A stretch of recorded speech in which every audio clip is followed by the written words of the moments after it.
Você já teve vontade de trocar o título de um livro? Pois o livro que eu li essa semana, eu trocaria de nome. Se eu pudesse mudar o título desse livro, o título seria Angústia. Sabe que livro é esse? Cujo, do Stephen King. Acompanhe a resenha e entende junto comigo por que eu faria isso.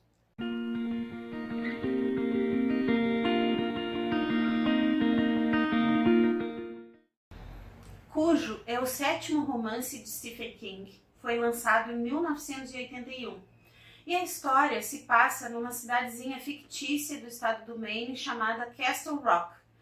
A história é centrada em duas famílias. De um lado, então, nós temos a família Trenton, que é composta por Vic, um publicitário que tem entre 35 e 40 anos e que está vivendo uma crise na vida, tanto na carreira quanto no seu casamento. Ele é casado com Donna, uma mulher de 32 anos, que nesse momento é apenas dona de casa e mãe de um menino de 4 anos chamado Ted. Ted é um menino pequeno, então, e ele está passando por um momento em que ele tem medo daquilo que ele pensa que seja um monstro dentro do closet. É claro que os pais pensam que isso é apenas uma espécie de fantasia infantil, não dão importância para esse medo do menino, né? Do outro lado, nós temos então a família Camber. Essa família é composta também pelo pai, que é chamado Joey. O Joey é um mecânico muito conhecido na cidade e que mora no interior do município, trabalha no mesmo lugar onde mora. Ele é casado com a Charity, que é uma dona de casa muito oprimida pelo marido, é uma pessoa bastante sofrida e uma pessoa que se preocupa bastante com o futuro do filho. Eles têm um filho de 10 anos chamado Brett. Esse filho estuda e nas horas vagas ajuda o pai na oficina. E a Charity, então, se preocupa muito com o futuro do filho, no sentido de que ele entenda que existem na vida outras possibilidades, além de se tornar um mecânico, uma pessoa embrutecida e grosseira, como é o pai dele, tá? E o Brett é o dono do Cujo, que é o cão São Bernardo que dá nome ao livro. Então, Cujo tem 5 anos, é um cachorro enorme, tem em torno de 90 quilos, mas apesar do tamanho e da aparência, é um animal muito dócil, é um animal muito carinhoso com as pessoas e nada agressivo. Até que em determinado momento, o Cujo vai contrair raiva, ele vai ser mordido por um morcego e esse morcego então o contamina com a raiva. A partir dali ele vai desenvolver então os sintomas da doença. Depois de ter ficado sabendo da traição da mulher, Vic é obrigado a viajar em função de compromissos de trabalho. Ele viaja então primeiro para Boston e depois ele tem intenção de ir para Nova York. Enquanto isso, Donna fica sozinha em casa com o filho de 4 anos. Acontece que o carro dela está apresentando problemas e cada vez esses problemas se agravam mais.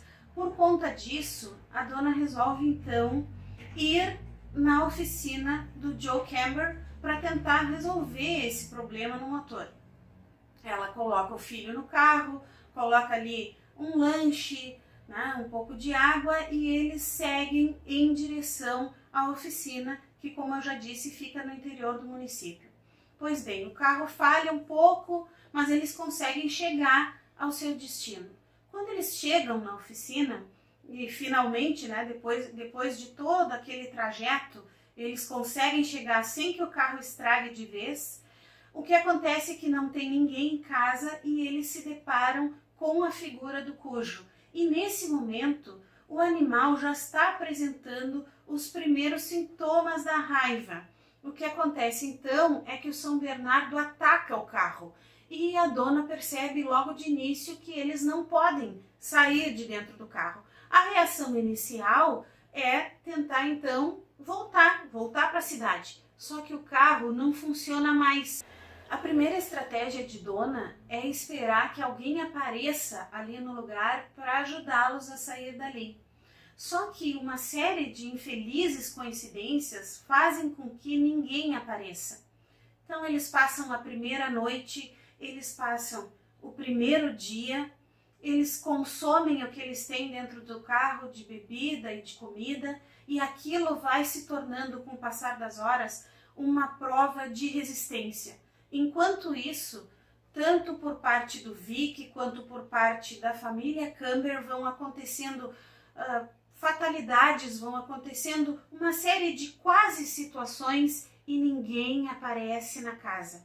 Então o cenário é este: dentro do carro nós temos uma mãe com o filho de 4 anos e do lado de fora nós temos um animal contaminado com raiva, pronto para atacar. Na cabeça do menino, esse cachorro é o monstro do closet. Então, o que antes era um medo infantil vai se transformando num trauma e a mãe tem que lidar com aquela situação de perigo do lado de fora do carro, com o trauma do filho, com a privação de alimento, com a privação de água. Tudo isso essa mãe tem que tentar contornar, tem que tentar agir da melhor maneira para fazer com que o filho sofra o mínimo possível. A partir daí, gente, o livro se torna angústia, angústia, angústia, angústia e angústia. E aí a gente vai lendo, lendo, lendo. O livro é escrito em um único capítulo, então não tem aquele momento para fazer uma parada, para respirar. E a gente vai lendo, lendo, lendo, querendo saber o que vai acontecer, querendo saber se aquela mãe vai conseguir salvar o filho, se vai conseguir se salvar, se o Cujo vai atacá-lo, se o Cujo vai atacar mais alguém, alguma outra pessoa, como eles vão ser retirados dali. E a leitura é cada vez mais angustiante, cada vez mais sofrida, e ainda assim a gente não larga o livro, não é possível largar o livro.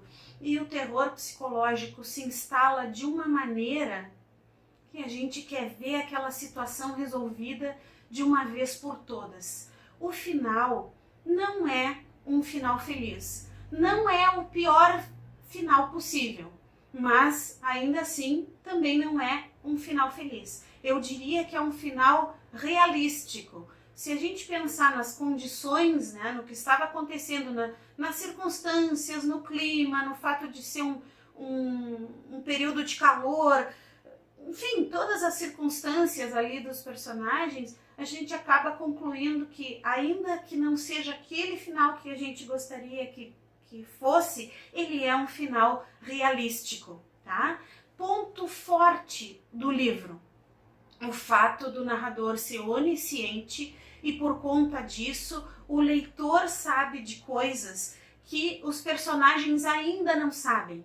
E o narrador, ele é tão presente que ele sabe inclusive o que se passa na cabeça do cachorro, né? Então o que o Cujo pensa enquanto a doença vai avançando, enquanto as situações se apresentam para ele, isso aparece muito bem no livro e é um fator que também faz com que a gente fique preso àquela leitura, fique querendo ler até saber qual é o desfecho da história.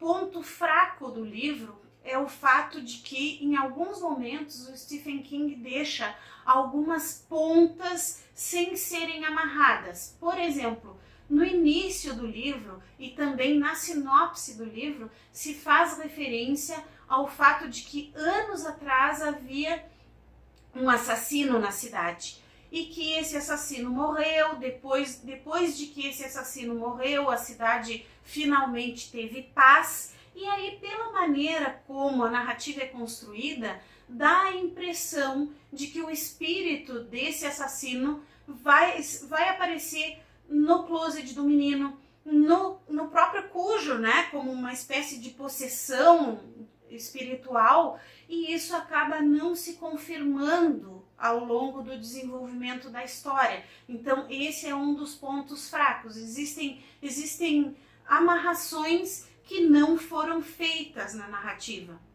Para além da história propriamente dita, essa edição da Suma de Letras, que é uma edição muito caprichada, desde a capa aqui com relevo, do material utilizado para capa, o fato de haver também uma pata do cachorro por dentro da capa do livro. Essa é uma edição muito bem feita, uma diagramação excelente. Ao final do livro, a gente tem uma extensa entrevista com o Stephen King, em que ele fala não só sobre o Cujo, mas sobre toda a sua história como escritor, sobre o seu processo criativo.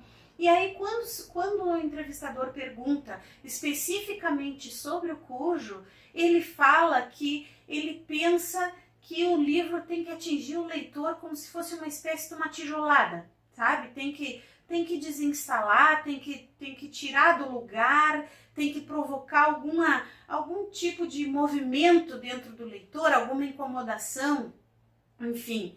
E é exatamente isso que o Cujo provoca, né? A gente vai lendo, vai se angustiando com aquilo, né?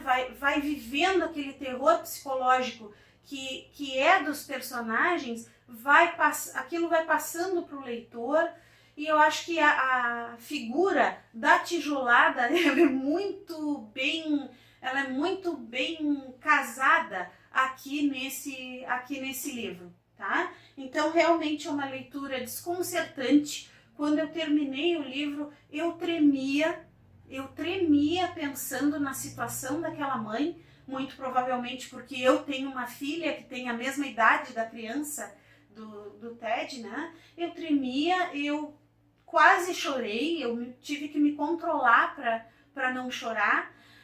O resto do dia eu passei envolvida com aquela história, de noite eu me lembrava daquilo, eu me acordei pensando naquilo. Então foi uma leitura muito forte, muito marcante, tá? Então, para quem quer fazer uma leitura que realmente te tira da zona de conforto, que te faz pensar e que te faz inclusive sofrer junto com o livro, essa é uma leitura então muito recomendada.